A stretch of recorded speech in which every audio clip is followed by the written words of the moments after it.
Hi, Democrats. Today is Wednesday, August 9th, and it's time for the Chair's Daily Life. Happy Wednesday. Alrighty, so I have a tale of corruption and doing things just because today out of Oklahoma. First, I want to start with the governor. If you've paid a little bit of attention to politics in Oklahoma, you know that our governor has been embroiled in fighting tribes on a whole array of reasons, but he's been fighting tribes since he got elected the first time. And so now he's into nearly a year of his second term, and it hasn't stopped. It started out with the gaming compacts, and then it was the McGirt decision, and then it was who knows. But there's been fight after fight after fight between the governor and our tribal nations. It seems like a lot. And this question has been asked of me a whole bunch, and I never knew the answer. Found the answer today.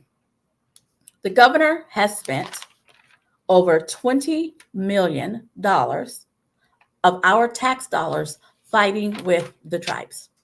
$20 million fighting with the tribes. I don't have a beef with the tribes. I have a beef with the governor for spending our tax dollars fighting the tribes. And it's fights that he just picked out of the air, that they shouldn't have the gaming compacts that they have. It was there before he got there, and he decided he wanted to fight that. He hasn't won any of his cases. Even when he signed deals with other tribes who didn't have rights, he still didn't win any of his cases. He spent over $20 million fighting the tribes. And that comes out of the office of the Attorney General. And I'm going to say this because I need to. The Attorney General in our state and the governor in our state are both of the same party. So this isn't like a ideological fight. This isn't Republicans against Democrats. This is a Republican Attorney General has said that the Republican governor has spent over $20 million fighting the tribes in our name. I don't have a beef with the tribes. So if you're doing it for me, stop. If you're doing it for me, cut it out. $20 million. I guess it wouldn't be a day that ended in day if I didn't mention the superintendent of public instruction, not by name. He put out I guess it was I think he meant it to be a bragging tweet where he shared that he'd been working with Governor DeSantis and Governor Huckabee Sanders on reevaluating where our educational system is in comparison to theirs. As a reminder, Governor DeSantis is the one who said that slaves got a skill benefit from being slaves. We don't need that advice. That is horrible advice. That is inflammatory. It's tone deaf. It's antagonistic. It's all of the things. Thank you, Virginia. It's disgusting. It's all of the words. We don't need to import that into Oklahoma.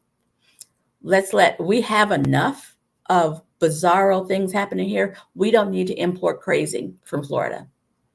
And Huckabee Sanders, I think they're only one rung above us on the how bad is your school system.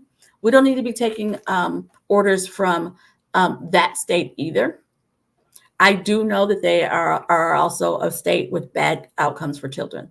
We don't need that. But part of this bragging tweet, he said that he is looking at getting our curriculum from PragerU or Hillsborough College, which everyone knows is white Christian nationalism that upholds white supremacy, and call it Christianity in education. We don't need that crap here. We don't need it, but he's bragging about it. He's saying the quiet part out loud because he doesn't think that we're listening. And maybe we should stop listening, except that's when they get you. The superintendent of public instruction is consulting with losers on what to do about our education system. So usually I talk about what he's talking about, and then I tell you how he's not good at his job. In this case, it's the same thing. He's talking to losers about white nationalist education. which means he's bad at his job. Another topic, I know you're just like so excited to hear what is the next thing.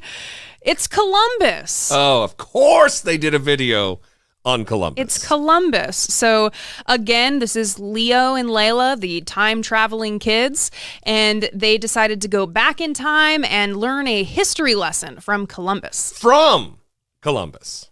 I'm sorry, Mr. Columbus, but I heard at school that you spoiled paradise and you brought slavery and murder to peaceful people. Leo? Sorry. It's what I read and heard at school.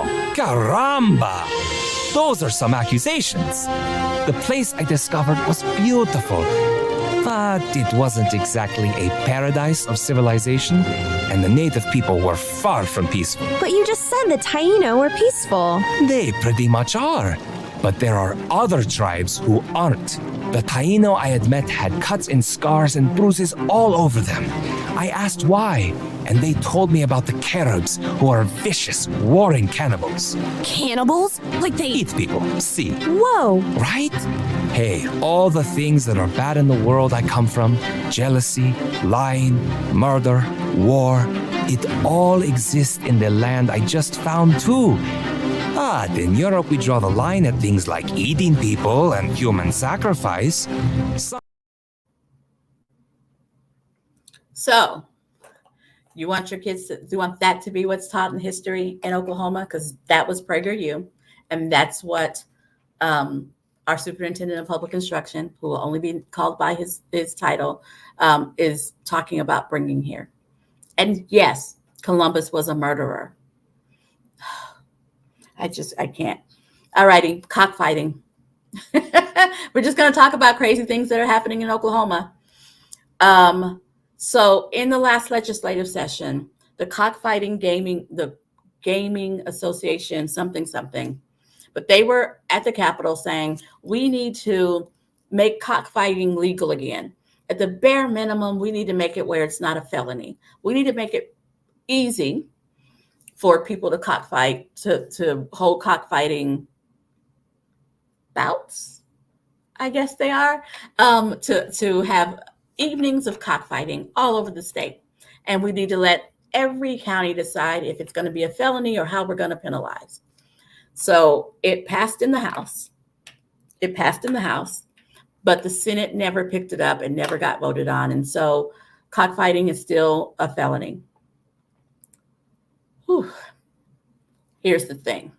One of the guys who was lobbying at the Capitol to make it less of a crime got arrested this week for participating in illegal cockfighting. So what I was saying at the time was that they just wanted to make what they were already doing legal so that they wouldn't get in trouble. And then when they weren't able to do it, they didn't stop doing it. And so they've been cockfighting this entire time, and they got caught, and it was a ring. They didn't just catch one guy who happened to, have a bloody chicken. They caught a bunch of them doing illegal cockfighting. And one of them was the guy who was at the Capitol telling people it's just not that bad. He was there on his own self-interest. It passed through the House.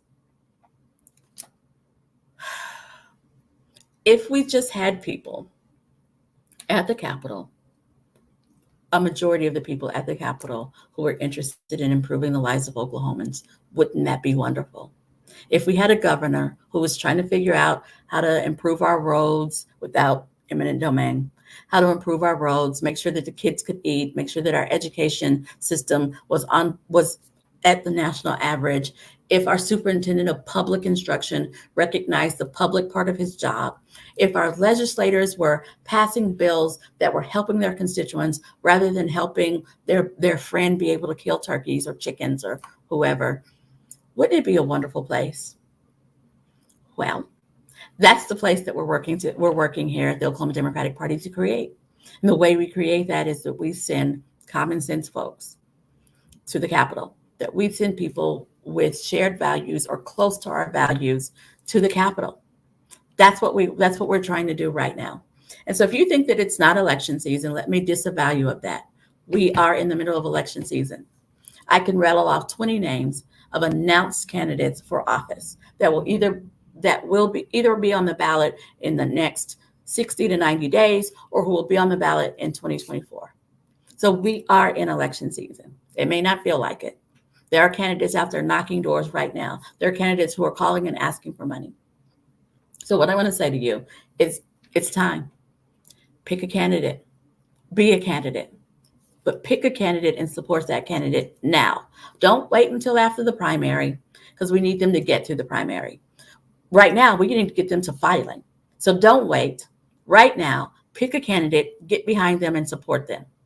And if supporting them means dropping literature for them, great. Driving them around while they talk to voters, wonderful. You don't have time for that, but you do have the means to be able to write a check, wonderful.